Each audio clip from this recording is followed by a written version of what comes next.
Albert Einstein once said, everybody's a genius, but if you judge a fish by its ability to climb a tree, it will live its whole life believing that it is stupid.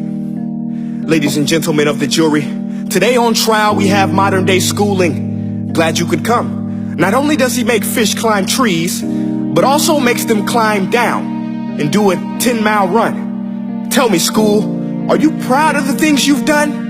Turning millions of people into robots, do you find that fun? Do you realize how many kids relate to that fish swimming upstream in class, never finding their gifts, thinking they are stupid, believing they are useless?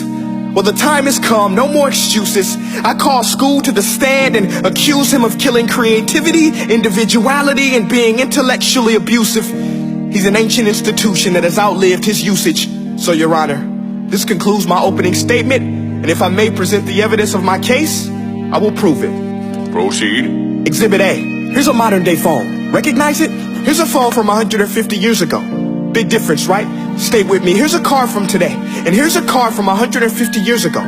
Big difference, right? Well, get this. Here's a classroom of today, and here's a class we used 150 years ago. Now ain't that a shame? In literally more than a century, nothing has changed. Yet you claim to prepare students for the future? But with evidence like that, I must ask, do you prepare students for the future or the past?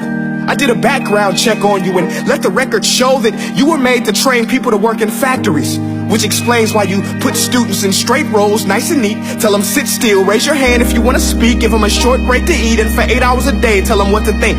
Oh, and make them compete to get an A letter which determines product quality, hence grade A of meat. I get it. Back then, times were different. We all have a past. I myself am no Gandhi. But today, we don't need to make robot zombies. The world has progressed. And now we need people who think creatively, innovatively, critically, independently, with the ability to connect. See, every scientist will tell you that no two brains are the same. And every parent with 2 or more children will confirm that claim. So please explain why you treat students like cookie cutter frames or snapback hats, giving them this one-size-fits-all crap. Watch your language. Sorry, Your Honor, but if a doctor prescribed the exact same medicine to all of his patients, the results will be tragic. So many people will get sick, yet when it comes to school, this is exactly what happens. This educational malpractice, where one teacher stands in front of 20 kids, each one having different strengths, different needs, different gifts, different dreams, and you teach the same thing the same way? That's horrific. Ladies and gentlemen, the defendant should not be acquitted. This may be one of the worst criminal offenses ever to be committed. And let's mention the way you treat your employees. Objection. Overruled. I want to hear this. It's a shame. I mean, teachers have the most important job on the planet, yet they're underpaid? No wonder so many students are short-changed. Let's be honest. Teachers should earn just as much as doctors, because a doctor can do heart surgery and save the life of a kid. But a great teacher can reach the heart of that kid and allow him to truly live. See, teachers are heroes that often get blamed, but they're not the problem. They work in a system without many options or rights.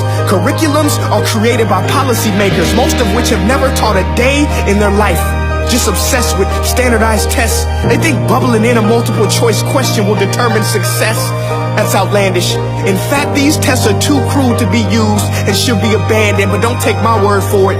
Take Frederick J. Kelly, the man who invented standardized testing, who said, and I quote, "These tests are too crude to be used and should be abandoned." Ladies and gentlemen of the jury, if we continue down this road, the results will be lethal. I don't have much faith in school, but I do have faith in people.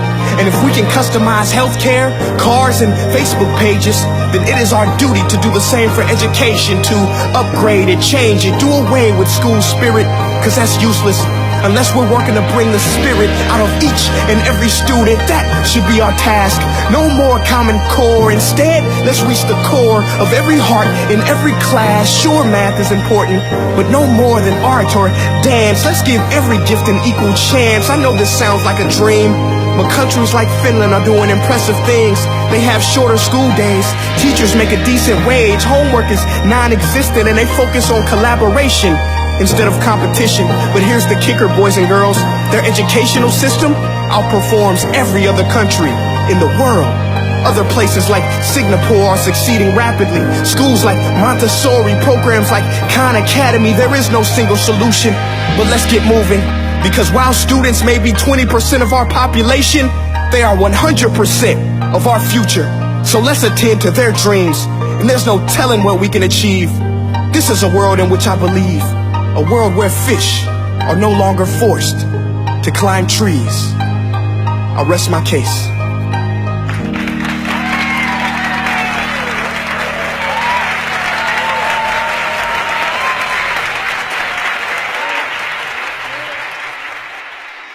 Hey guys, my name is Prince EA, and I want to say thank you so much for watching my video. But now, I want to know what you think. How can we together create a more efficient, effective, and just better future of learning? I want you to visit nestday.com/preorder the future and share your thoughts and ideas on the topic. Peace.